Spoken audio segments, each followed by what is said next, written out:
আর এই মুহূর্তে অযোধ্যার রাম মন্দিরের ছবিটা আপনাদের সামনে তুলে ধরছি। দেবভূমিতে কার্যত উৎসবের আয়োজন, একেবারে সেজে উঠেছে অযোধ্যা নগরী। আর মাত্র কয়েকটা দিনের অপেক্ষা, কয়েকটা সপ্তাহ মাঝে রয়েছে। গোটা দেশ যে দিনটার অপেক্ষায় ছিল, প্রহর গুনছিল, সেই প্রহর গোনার হয়তো অবসান হতে চলেছে 22 তারিখ।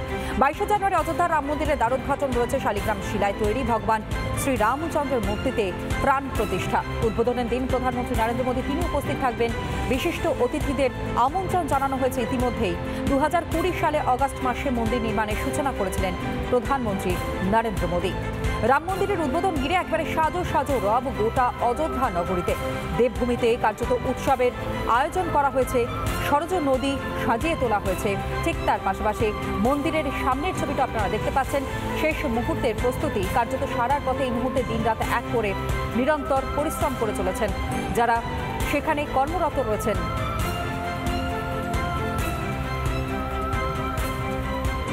এবং শুধুমাত্র এই অযোধ্যা রাম মন্দিরকে কেন্দ্র করে উন্মাদনা অযোধ্যা নগরীতে রয়েছে তা না, একই সঙ্গে রাজ্যের ছবি। রাজ্যের খবরটা আপনাদেরকে জানাই। নলহাটি থেকে সাইকেলে করে রওনা দিয়েছেন বেশ কয়েকজন।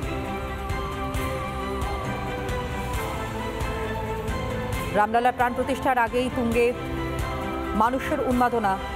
বিভিন্ন জায়গা থেকে ইতিমধ্যে রওনা দিতে শুরু করে দিয়েছেন ভক্তরা। নলহাটি থেকে সাইকেলে করে বেশ কয়েকজন রাম ভক্ত তারা ইতিমধ্যেই রওনা দিতে শুরু করেছেন। সেই ছবি আপনাদের সামনে আমরা তুলে ধরছি। এর আগে আমরা দেখিয়েছিলাম পায়ে হেঁটেও বেশ কয়েকজন রাম ভক্ত তারা কিন্তু ইতিমধ্যেই অযোধ্যার উদ্দেশ্যে রওনা দিয়েছেন। আর মাত্র কয়েকটা দিনের অপেক্ষা সেজে উঠেছে অযোধ্যা এবং বীরভূমের নলহাটের 3 যুবক সাইকেলে রওনা দিল অযোধ্যার উদ্দেশ্যে। রাম মন্দিরে প্রদীপ প্রজ্বলন করবেন নলহাটির এই 3 যুবক।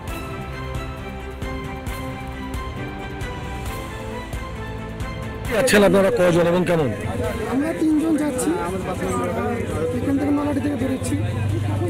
রাম মন্দিরে গিয়ে আমরা একটা প্রদীপ জ্বালাবো, অনেকগুলো প্রদীপ জ্বালানোর ইচ্ছে ছিল। ভেবেছিলাম আমরা ট্রেনে যাবো, প্রথমে ভেবেছিলাম, তারপর আমরা হেঁটে যাবো। তারপর দেখলাম সাইকেলেই গেলে ভালো হয়। আমরা সাইকেলেই যাবো। আর প্রদীপ জ্বালানোর ইচ্ছে আছে, বিশেষ করে প্রদীপটা জ্বালাবো, বাড়ি থেকে নিয়ে যাবো, ওটা একটা ইচ্ছে আছে।